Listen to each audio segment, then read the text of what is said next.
This is the Veterinary Project Podcast, episode 066. Welcome to the show created by vets featuring absolutely no pets. This is the Veterinary Project Podcast, hosted by Dr. Michael Bugg and Dr. Jonathan Light. Our resident veterinarians have swapped out their stethoscopes in favor of microphones to bring you the Veterinary Project Podcast, a show focused on real conversations, aimed to connect this amazing profession full of remarkable people.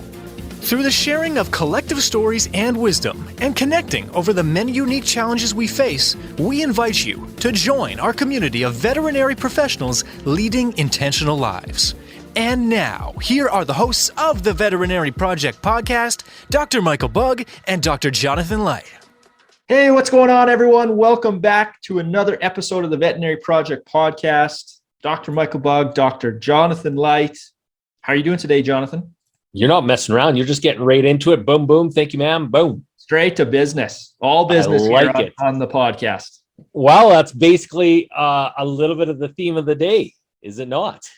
Well, we do dive into a lot about the entrepreneurial journey and business and lessons along the way. It was a good one. And I mean, Christine, I've always looked up to her. We've crossed paths in clinics and then also at Saskatoon business events. You know, we'll run into each other and be like, what are you working on these days? And it's always a good conversation. So all of you listeners are in for a treat. Before we dive into that, what is happening your way, Jonathan? Yeah, we were talking about that in the pre-recording business-wise. We're in the final setup for our renovations in the basement for Bridgeland Vet Clinic. Doing some painting this week. And I think something that we're discussing, which, you know, seeing in a number of different clinics as people are putting out either their architectural drawings, is taking the time to ensuring you've got the space for your employees as much as for the day-to-day working. The clinics of the 1990s and the early 2000s usually had that one little room, if lucky, or even just the one table or the counter space where we put all of our food on, you put the microwave on, and it's all crammed together. Literally, the lab could be just next door to that. And really, the clinics of 2020 and beyond have to focus on the employees. We have an employee wellness room we're going to be sharing some Instagram photos on. We've got a big space, including almost a full kitchen. And you have to think about that when you're setting up your clinic, I believe, to give it the best chance for employees want to come your way. It is not good enough to have a counter. So there's my quick tip in a little draw. And that's something that we're working on and I get pretty passionate about as well. You know, Candace, Tracy, or others in our clinic. Nice. Did you get that ping pong table? Is it's coming. Yeah, it's okay. So funny you mentioned that, as mutual friends of mine are texting when we're talking, asking the exact same question. It's coming. I'm excited. That's excellent. Anyone that works at Bridgeland Vet Clinic will be the best veterinary ping pong players in the country. And we're going to need to, because the food in this community is so damn good. And we're going to be, we need to burn off the calories at the ping pong table. Yeah. And you guys, that neighborhood is cool. You have some craft breweries nearby as well. Yeah. So. Yeah. Craft distilleries, breweries. And every month it seems like there's a new restaurant popping up, which is not good for our bellies. No. Well, that's what's said on the preamble talk. How about in your world? Well, the big push, as I said, was on the book. So that's nice to get that off to, copy edit. So now kind of creative work begins, like cover design and layout, but the really heavy lifting is over. So that's amazing. I can't wait. I have this big list of stuff on my wall beside me, and it's going to be very nice when that write a book one is crossed off and delivered. So, but it was a lot of fun. Like, you know, you really have to do a lot of reflection when you're in a writing process. And I drug it out. Very exciting. Excited for you. Yeah, it'll be good. Hopefully a few people read it. We'll see. I'll be one of them. Okay. Well, let's dive into today's episode. I just have to double check. Was that your quick tip, or do you have an actual, like a different quick tip for the episode? My quick tip in those that are on the entrepreneurial journey of clinic ownership is please go check online at the architectural setups. There's some great articles, blogs on all the major websites associated with veterinary medicine. This is an important topic. That's my quick tip. Nice. Okay, another amazing guest here with us today. Dr. Christine Beck has been in the animal industry for over 20 years and is a successful business owner in multiple industries. She is a passionate visionary who just recently launched Waggle Mail, a filler-free subscription box for dogs and their humans that contain vet-curated information and products to support dogs' health and well-being, no matter their stage in life. Her vision is to build a community of empowered dog owners taking the best care of their dogs. She is passionate about advocating for the health and wellness of animals and has creatively blended that with her skills and experience in finance and business. And I can definitely say, we just finished up the recording with Christine. It was a good one. She's so passionate. As Jonathan points out, you can see when we start getting into Waggle Mail, she just lights up. So you're going to enjoy this one. I give you Dr. Christine Beck. All right, Christine, thanks so much for joining us here on the podcast. Yeah, I'm excited. Yeah, you are one of the most entrepreneurial vets, that I got to know personally, right? And now that we've started this, we're meeting all sorts of entrepreneurs. But I do remember our time crossing paths in clinics together, and you would have the most perfectly organized day planner. I think it was like color-coded to the minute because you had so much on the go. So I'm happy we could find some time to pick your brain and learn from you. Awesome. I'm excited. And that day timer is still going. Oh, it's still excellent. I knew it. It was so impressive. I would walk by your desk and it would be sitting out. And I was always like, holy man, does she got a lot on the go. Yeah. And it's in paper. You haven't moved from paper to computer form. This is the one thing. I'm all about digital, but this is the one thing I cannot live without. Like, this paper day timer is my world. Yeah. I love it. Okay, I love harassing people. There's a few, my old boss, I still bug her. I'm like, you got that paper timer out? Let's pull it out. Oh, yeah. I just love her. I'm going on a tangent already, but I was never brave enough, Christine, to mess with your day planner because I loved playing pranks. And Terry, another vet that I worked a lot with, I would always kind of mess with her stuff just subtly, just to see if she noticed. But I never could have the courage to do it to you because I was like, this is a do not touch item. I can tell. Intense. Yeah. Okay, Christine. So I know we're going to dive into a lot of what you're up to currently. For our listeners, let's maybe sort of set the table here and go back, to when you graduated from vet school, because I know that's when you had so many things going on, like entrepreneurial ventures, being a veterinarian. So maybe walk us through that time. Yeah. So I graduated in 2011 from vet school. I was in finance just before vet school. So I kind of left the business world in a way aside, and being a vet was what I wanted to do since grade 4. So of course I was going to go for it. I practiced full time for quite some time, and then somehow I fell back into the world of entrepreneurship. It's become a trendy word, but it really is just life sometimes happens and opportunities come up. And I found I had passions in other industries, and now I'm sort of coming back full circle and blending my passion for veterinary medicine and blending my passion for business development. So it's funny, how that just kind of happens over time. Yeah. So what did those, I guess we'll call them early days look like, as full-time veterinarian and finding entrepreneurship and in other sort of non-veterinary industries? Yeah. It's been a lot. So I was practicing full-time as a vet, as an employee. So as an employed vet until 2013. And then in that year, I transitioned to creating my own locum company. So Dr. Beck Professional Services. And I did that as a way to try to find a better fit as a vet and clinic for myself.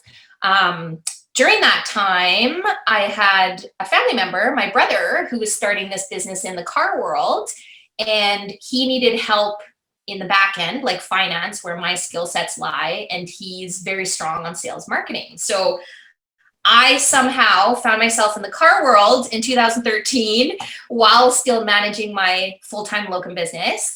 And that quarter time turned to part-time, turned to another full-time job. I became a co-founder of one of the first digital auto dealership and financing companies out there. So I was part of the executive team that led operations, and they're still functioning to this day. I'm just not actively involved with it anymore as a couple of years ago. So yeah, it was a hard balance. I was balancing locuming, building this model in an industry that I completely I knew nothing about cars, but I knew what my skill sets were and just sort of built on that. And started a few other companies opportunistically from that. Nice. And so what was that like? Because you say, like it went from sort of a part-time thing, and then it was a quarter-time, full-time, and your full-time locuming. So you basically got 2 full-time like gigs. And if I'm remembering right, they weren't even in the same province. So you were doing commuting back and forth, lots of travel. Yeah. I mean, how did you balance that? Now, balance isn't the right word, because I don't think you can necessarily have balance in there, but how did you handle that? I think I was just running. So you're right. The car world was in Alberta and my vet world was in Saskatchewan. So I was in Alberta half of my life and in Saskatchewan half my life. And yeah, there wasn't really a good balance. I was running, and it really took, I'd say, until a really big event in my life, like a catalytic event in 2019, where I had an event that just kind of really made me question what's important in my life. So this event happened, kind of made everything hit the floor. And I was like, okay, what do I care about? What are my priorities? What is good for me moving forward? And that's when I kind of started the journey back to Waggle Mail. My now startup, like this was an idea I had 8 years ago that I never acted on. And it was something that I was like, okay, this is for me. I've built these businesses for other people. I've been practicing for other individuals. Like, how can I do something that I'm passionate about and build something for me and my family? So it really took an event, which unfortunately it took this event, but yeah, just kind of realigned. Yeah. And go ahead, Jonathan. A couple of questions, and one in particular, going back to your running days, working the business in Alberta and the business in Saskatchewan at the same time. Did you feel like you were running, and did you feel like you were proactively making the best of both situations, or you were just going and couldn't fathom it because you're just going day to day? Yeah, I think I was running, but I was functioning at a high level on both sides. So I don't think I realized how much I was doing. People in my life would be like, how are you doing this? Or this is crazy. But I loved pieces of both of it. So I kept going, right? So I just pushed myself more and more and more. And I'm very driven. So nothing seemed like it was enough. So I always wanted to build something more. So I was running, but I didn't really feel like I was running. Do you feel that you would have been able to keep running should you have chosen to do balance? Because that life work balance is an enigma and sometimes a false sense of truth, because in order to do what you did, you can't have work balance. I didn't have life. Like I had work, which was my life. So I think it took sort of 2019 where I really realized I can't do all of these things and still have these things. So it just took what is the most important in the work piece, and then what does that look like for me? Yeah. Thank you. Yeah. And is there any lessons in there, like in that time when you took the space? Because I know we talk to a lot of people that maybe find themselves in that situation where it's like, go, go, go, go, go. And then there's a bit of a pause. And now it's time where there's enough space to think, okay, what direction do I want to go? Do you have anything you can share from that period that helped you get aligned and now start driving towards Waggle Mail, which I didn't realize you said you had that idea for 8 years, so to pick that off the shelf and be like, here, this is a direction I want to go. Yeah. I would say in that time, I didn't get time off. It was just reprioritized time. So I would say for people that don't have a big event per se, check in with yourself, and it's easy to just continue doing what you're doing on a daily basis. But what is it that you're passionate about veterinary medicine, or what is it that you enjoy doing of that? And write it down. Like, I found it was helpful to write down the things that I wanted to do and continue doing. And then slowly, I just naturally, as I continued to write it down and continued to check in with myself, it helped me choose the right opportunities to follow, and say no to things that didn't feel good or I didn't want to do. And once you start saying no, it gets easier. Yeah. I mean, that is, everyone should almost just go replay that section again and listen to it, because that is so pivotal, the giving space and saying no. I don't know why veterinarians, like, no is like a forbidden word to us. We're just not allowed to say it for some reason. We don't like saying no. Yeah. We can do everything. Exactly. Until we can't do anything anymore, and then it all goes to So it's yeah. I mean, that's very like profound wisdom in there. So we kind of pivot on, we start on picking up the Waggle Mail stuff. Maybe let's start venturing down that road and tell us what that process looked like, where you said, you're going to start building something for yourself. Mm-hmm. Yeah. So Waggle Mail was an idea, like I said, that had 8 or 9 years ago when I was on a holiday. And I wasn't really happy where I was. I was a full-time vet at that time, and I just wasn't happy in the situation I was, or I just wasn't happy. So I was thinking of, okay, what's something cool that I could do?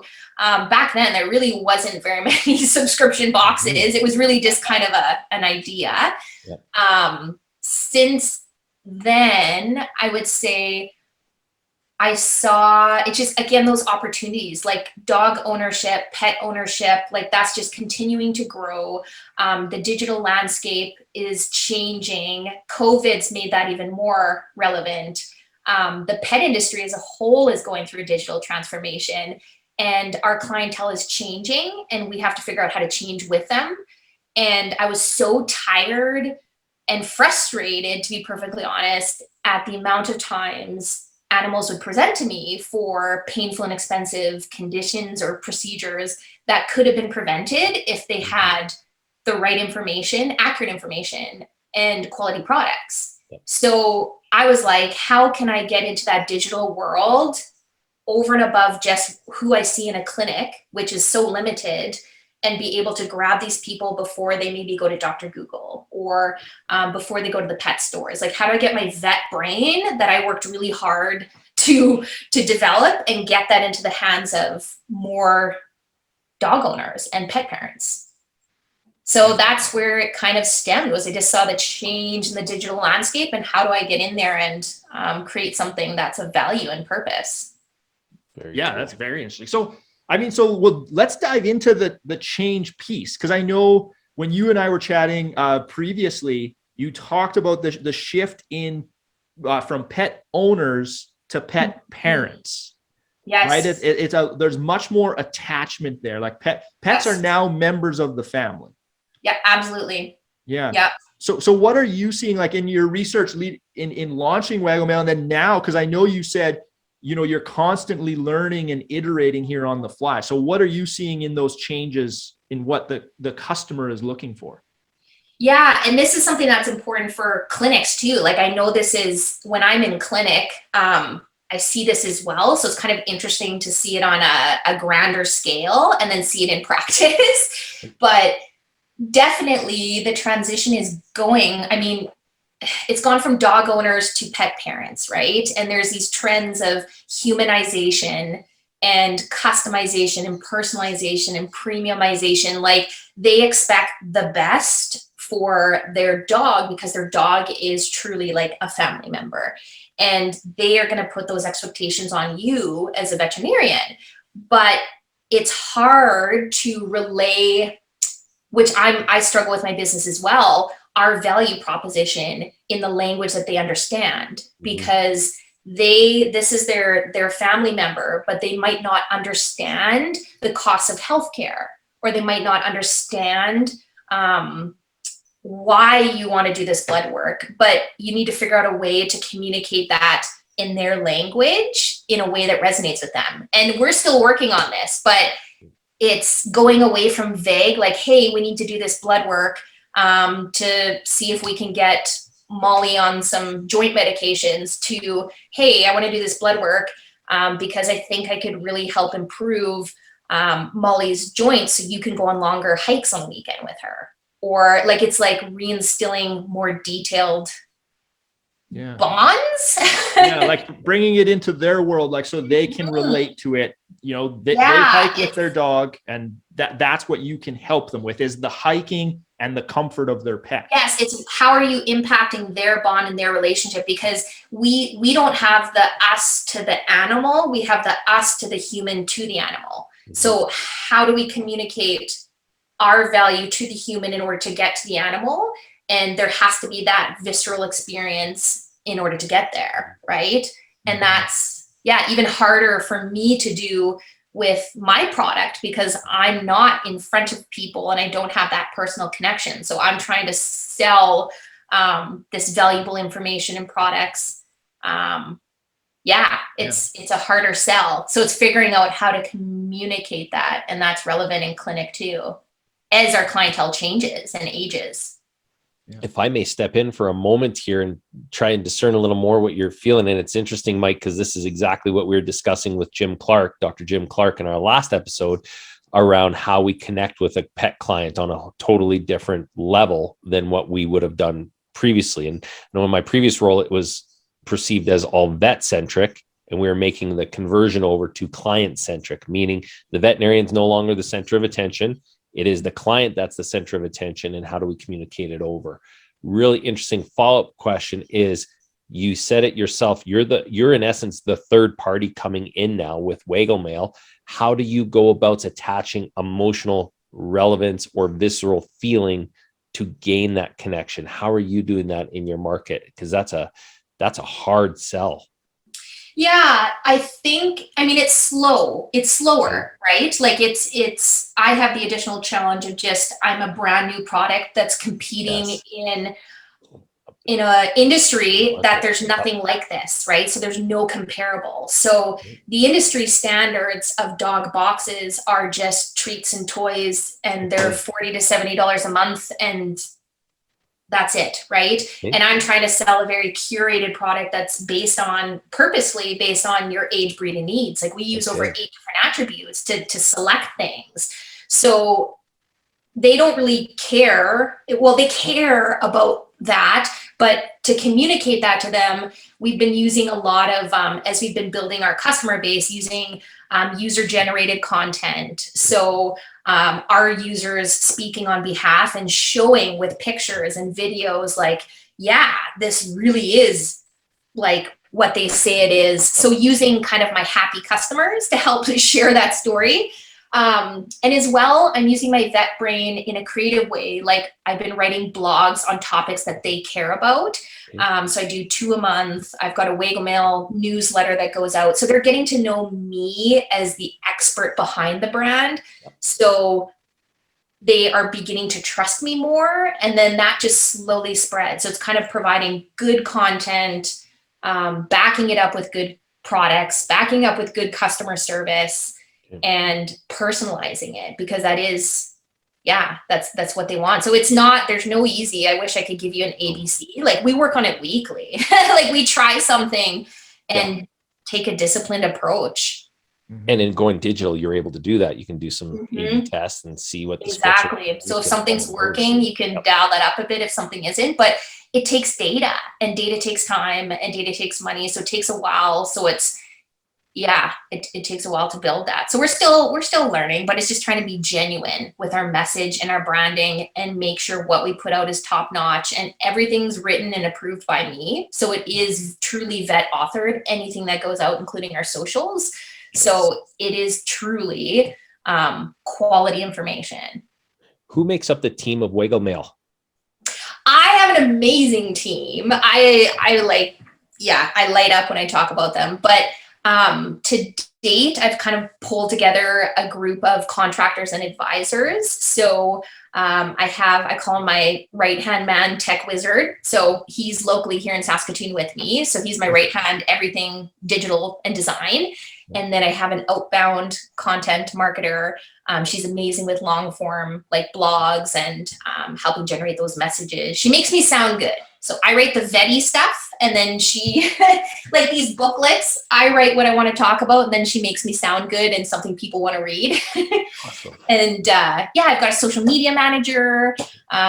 She's actually in Lethbridge. And who else do I have? Oh gosh, I'm going to miss something. Oh, another fellow who's actually in Montreal who focuses on my Facebook campaigns. So we've got a team of about 4 to 6 people, and then a couple really amazing advisors that give me their time. Do you use virtual assistants at all, or do you do this all through connections? This is like in the manner of like how our meetings are held, or just how you schedule all the connections together, looking at the efficiencies of it's all digital. Yeah, because only a couple team members are actually, only one is like full-time in Saskatoon where I am. Yes. So I just like to physically head to his office every now and then just for some to see a human being, but it's digital. Yeah, we book everything digitally. And geographically, Waggle Mail, is it only in Canada, or where do you guys ship to at this point? Yeah, right now because we just our first full month, which is June. So I stuck to just Canada to work out the bugs. So all over Canada, I even have subscribers in Nunavut. So we're all over the place. And then I'm testing a few boxes into the US and just figuring out kind of how the customs and the timelines work. So we haven't gone to market in the US, but that will be next. Yeah. Nice. Fantastic. Can I bounce backwards in a pre-recording question while we're on the subscription box? My wife and I lived in the States, and we had a couple of subscriptions, 2 different boxes coming in month over month. And that was at a time where in the States, it was ramped up. Everybody was talking about subscription boxes and order this, order that, clothing, food, you name it. It's gone through a couple of cycles. Where do you see it as you've launched in Canada to the subscription box model as a business? Yeah, I really like the idea of the subscription box model for multiple reasons, which I won't get too far into the financial part of it, but logistically, especially with COVID, it's changed how people purchase things. And now pet owners or pet parents make like 64% of their pet purchases online. So they really do want something that's convenient, but they still want high quality convenience. So subscriptions as a whole, there's a huge market, like in the pet industry itself, like there's a huge wide open space. Like there's really not, I have, there's one kind of competitor that I've studied quite a bit, but there's really only one that's kind of gone public, and there's a lot of space in the market. And I do think it's going to continue because people do want convenience. The digital changes are not going to be going away. If anything, it will be more so. So we're just going to have to figure out how to integrate that with veterinary services. I mean, we've already seen it with like telemedicine and like Chewy.com now doing prescriptions. And yeah, it's just going to continue going. Yeah. Are you are you partnering with veterinary clinics to have this as a joint partnership so that you're not directly saying, hey, competing against that OTC market, the over-the-counter market? Or how have you seen that so far? Again, short term, but totally open for questions. Yeah, so I get that question a lot, especially from like vets. And so before I even launched Waggle Mail, I contacted registrars. So I chatted with CVMA, ABVMA, like, because I didn't even know, because it's so new what I'm doing, there's not really a guideline, right? I'm the first to kind of do something. But my goal, I'm trying to get people to vets for things they need to go to vets for. And in my booklets, like I mentioned going to see your veterinarian multiple times. Like my puppy packages, I outline a really fun timeline on when to get your dog vaccinated. Like I'm not replacing the importance of services. I'm just exposing them to products they maybe wouldn't have even known of. And then when they go into a clinic and their vet is like, hey, here's an ear cleanser, they're not going to be like, holy crap, that's a $40 ear cleanser. I can get one at PetSmart for $5. Like, they can appreciate the value and why we recommend certain things when we do, because we don't have time. Like, I don't know about you, but like, I don't have time at the end of my appointments to like sit down with them and be like, hey, your dog has pancreatitis, so I really think you should maybe try these snacks instead of going to PetSmart, and maybe not give, you know what I mean? Like, we don't have time to talk about a lot of products, and it makes it uncomfortable because then we feel like we're selling things, right? So I created this pilot program in Saskatoon. Like, I'm just testing out like a clinic partnership program. So I have these PDFs that go on the back of exam doors, and it's more just brand awareness of like, okay, Waggle Mail is tied to the vet community, right? And yes, I have boxes, and in the boxes, there are some products that are carried in vet clinics, but I'm not like, it's not in competition. Like, like, yeah, there's a few products, but if anything, people love them and are now looking to have them replaced. And in my mind, I'm bringing people that wouldn't have even come into your practice. Like, I'm reaching into the digital landscape saying, hey, you need to go see a veterinarian, and I'm sending them to you as a referral. Yes. So it's kind of that intrinsic value of, I'm getting them to us when we need them, and I'm hopefully preventing stuff that they don't need to come in for, because we're slammed. Like, our industry is short. And if we don't have to see an ear infection because a dog went swimming and they used an appropriate cleaner after the fact, like, perfect. Win. Yeah. And I think that's an important point to make, is this isn't an attempt at replacing veterinary care. It's the opposite, right? You're trying to bring more people and work with that veterinarian, to get high quality care to more pets. Yes. And I expose them to like so my booklets are designed depending on the age group. So I've got different topics for seniors. And in my senior booklets, I hammer in on semi-annual wellness exams and annual wellness blood work. And so I'm telling people about these things. And then when they come in and you're like, hey, you know what, we should maybe do some senior wellness blood work. We haven't done anything in 8 years. It's going to be an easier sell for you because they've heard of it. And they're like, oh yeah, that was something that's important because of this. Yeah.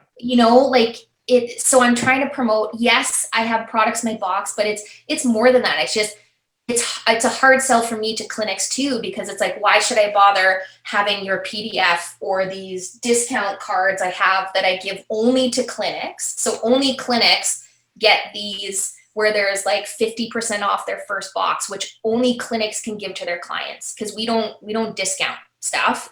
So we give something special to their clients. So again, they feel like their clinic, there's kind of that circle, right?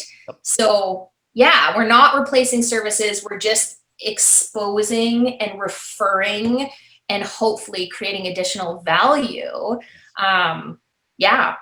Which financially is important for clinics too, right? Like, because we truly do want to do things like blood work, which is good for the animal, and it's also good for us, right? Like, so it's, yeah. Nice. Yeah. And so I'm curious, like we've talked a lot about the digital transformation just in the industry that's happened, and you're using technology to expand your reach. Mm-hmm. But then it kind of is going back to like in the mail with booklets. And I'm assuming that's part of that like personalization, right? To compete against, Dr. Google. Mm-hmm. Yeah.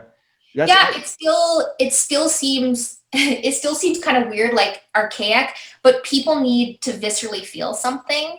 Like I still have like, like I can do this because these booklets are designed quarterly. Like, could I create this monthly and make this a reasonable? No, because these booklets take a lot of work.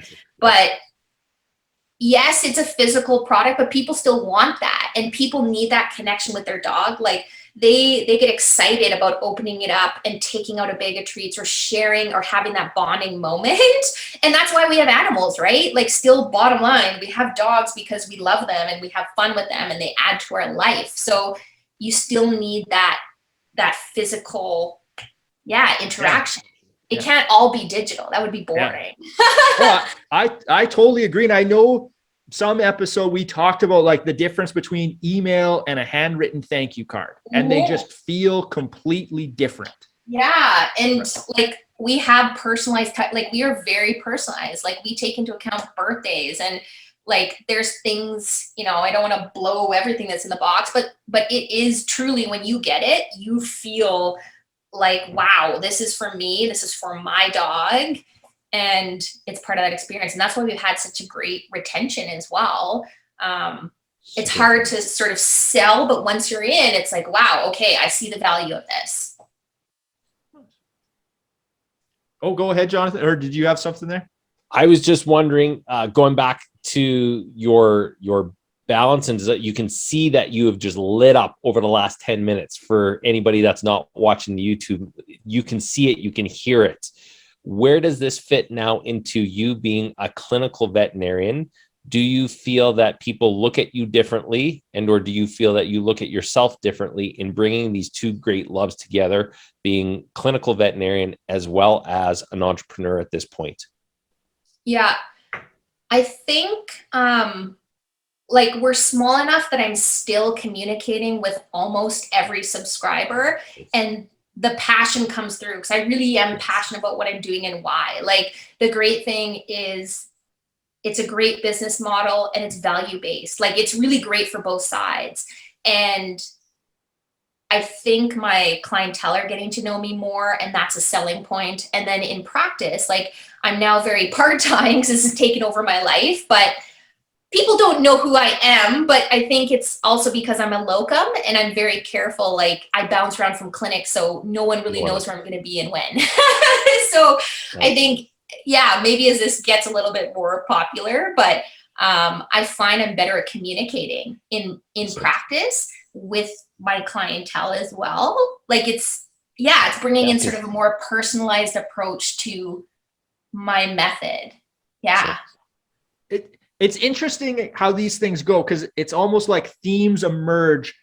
We saw that, like you said, Jonathan, with Jim Clark, another guest that's coming. I've had a pre-recording conversation, and with Christine as well.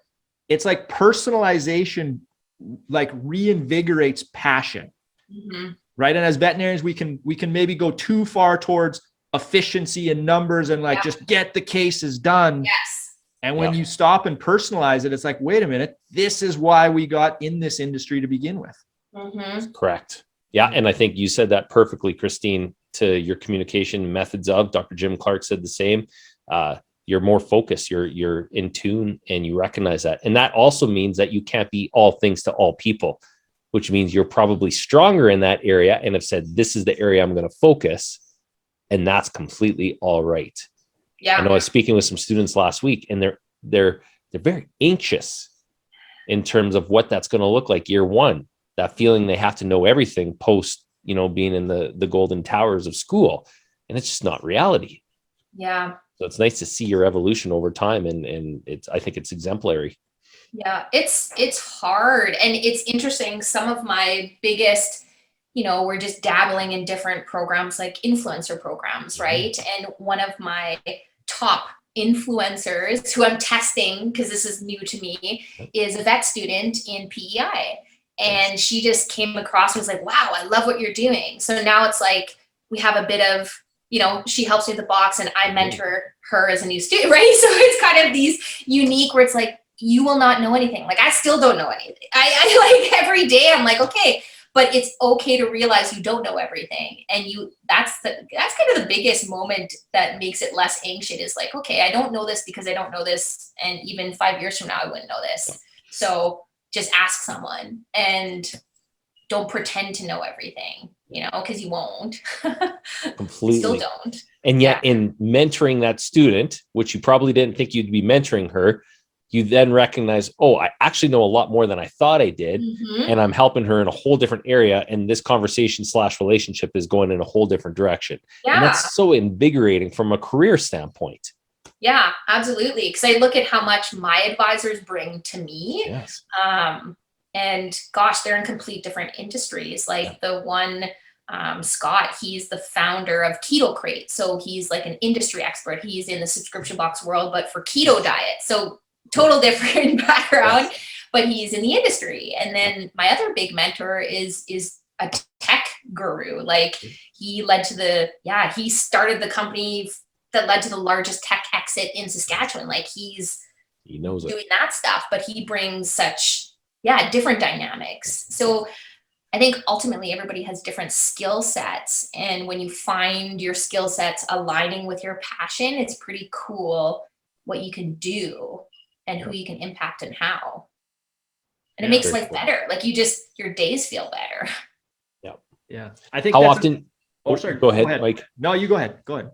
How often do you find yourself in practice, and not to look at this negatively, but do some people just give you the blank stare when you describe what you're doing outside of your day-to-day? Oh gosh, I don't talk about it in practice. So in practice, I'm a vet and I focus on just that because I still love that. And it's almost like a great brain shift for me. Like so when I'm in practice, like I'm vet mode. But outside of work, I don't think people know what I do. I think they've kind of given up trying to figure out because I always have things going on. And my neighbors actually brought that up. They're like, we know that, Tyler's a firefighter, but we didn't actually even really know what did you do. So I think it's confusing. And I think when I first did the shift, it was hard. People looked at me, and not meaning to in a negative way, but you've done 9 years of education to become a veterinarian. So now you're just giving up on that. Like that's kind of what I was getting. I was like, well, I'm not passionate about how this is working for me full time or doing this.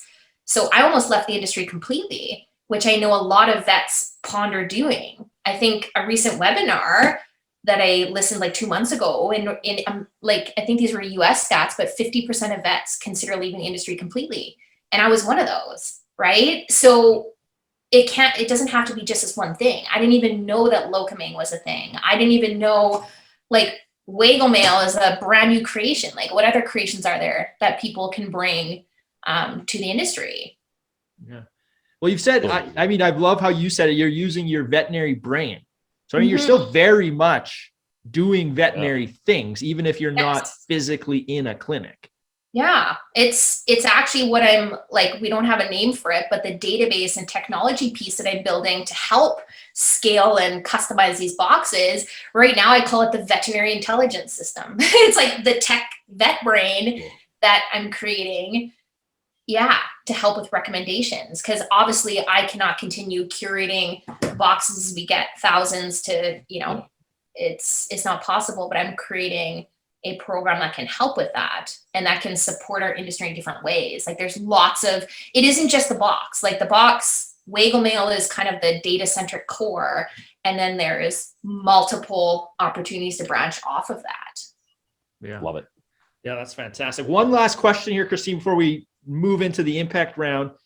Listening to all the stuff you've done, both previously and now, there's so much unknown, right? Like, what's 3 months from now, 6 months from now? How do you deal with that as an entrepreneur and even setbacks, right? Like, the general direction you're heading and sometimes things don't go as planned. How do you navigate that? Oh, I probably still need to work on that. I don't know the answer, but I'm still working on it. Setting boundaries. I now have a pretty good schedule for going to bed. So I have a very set, like, go to bed at this time, take my melatonin. Like, I don't look at my phone before bed. Like, I've come up with a healthy go to bed routine. When I'm really anxious, I tend to wake up at 3 a.m. and my mind is just like this idea. So I grab a piece of paper and I just turn on my light and I write down everything I'm thinking of so it can just be gone so I can go back to sleep. So that's how I deal with the evenings. But days, I do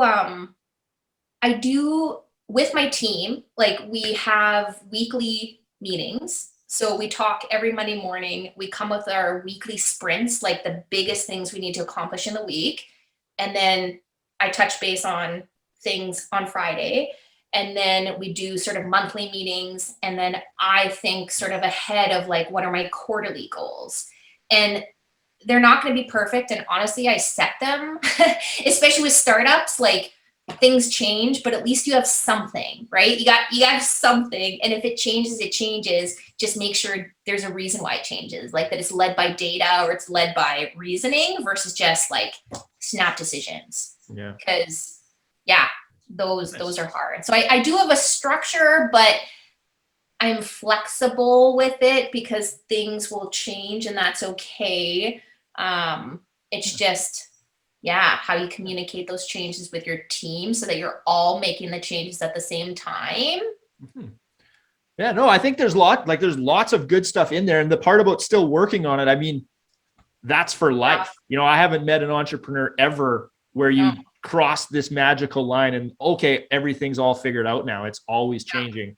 The other thing I was really chuckling about is the bedtime routine. And it's like, I think that's like almost one of the biggest hurdles to cross is like setting an alarm clock to go to bed rather than waking up. That's been one of the biggest changes in my life. And I was just laughing, hearing you kind of focusing on the bedtime routine. It's so important. People are probably sick of me and Jonathan talking about sleep, but it's that important. Yeah, I got the going to sleep like down pack now. And it's which so there's a life changer. It's a life changer. It's a life changer for sure. But I still don't have it figured out. And there's still days, like don't get me wrong, like some days I still wake up and feel totally defeated and miserable and like, what have I done? Like it's hard. It's not easy to run a business or a clinic or like none of this is easy. If it was easy, everybody would be doing this. Like, sometimes I'm like, man, I just need to go back to a clinic and make some money. It's hard, but then you get a small win, like take the small wins. Like today I talked to one of my customer that loved her box, and that was my win for the day was like, yes, I impacted somebody in Ottawa. Like that's cool. So take the wins and there's going to be losses and it just, Nice steps. Okay, Christine. Well, thanks so much for sharing that with us. It's fascinating. I knew there was going to be a lot here, so I was happy to catch up with you. We're going to move you through into our impact round here as we wrap up the show. A series of quick questions here. I'm assuming again I know the first two answers, but are you a cat or a dog person? Dog. Yes, with a whole product designed for dogs. Dog. True or false? I knew I wanted to be a veterinarian since I was a kid. True. I think you said fourth grade. Fourth grade. It was either that or paleontology. Yeah, we've had a lot of guests that knew at a very young age, like grade 3, grade 4. So that's pretty cool. How would your friends describe what you do for a living? They don't know. They're confusing. They know I'm a vet, and then the rest is confusing. Fair enough. What is your favorite hobby?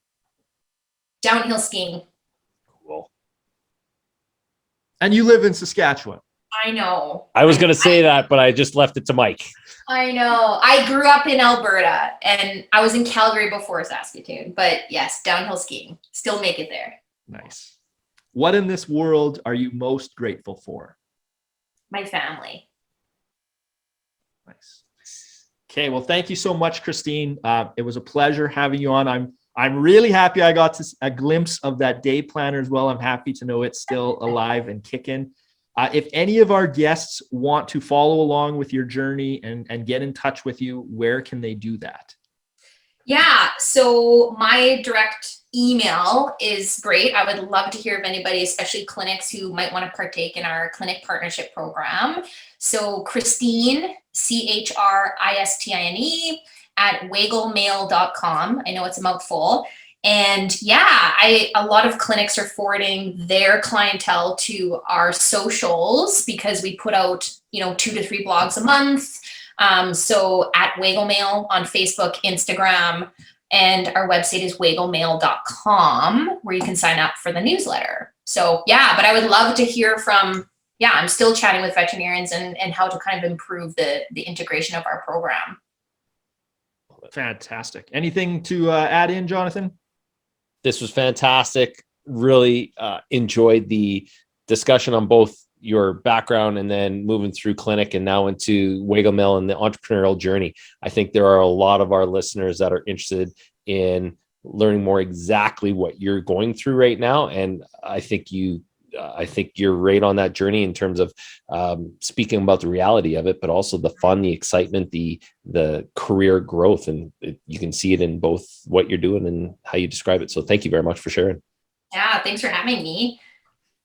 All right, Christine, as always, the last word goes to you. What message do you want to leave for the veterinary community? I would say figure out how to blend your love for veterinary medicine with your other passions and skill sets. And they may not look like they align, but they might. Thank you for listening to the Veterinary Project Podcast. As a recap on behalf of our hosts, the Veterinary Project Podcast will be releasing new episodes weekly. So be sure to tune in as we bring you more conversations aimed at helping you enjoy a life well lived.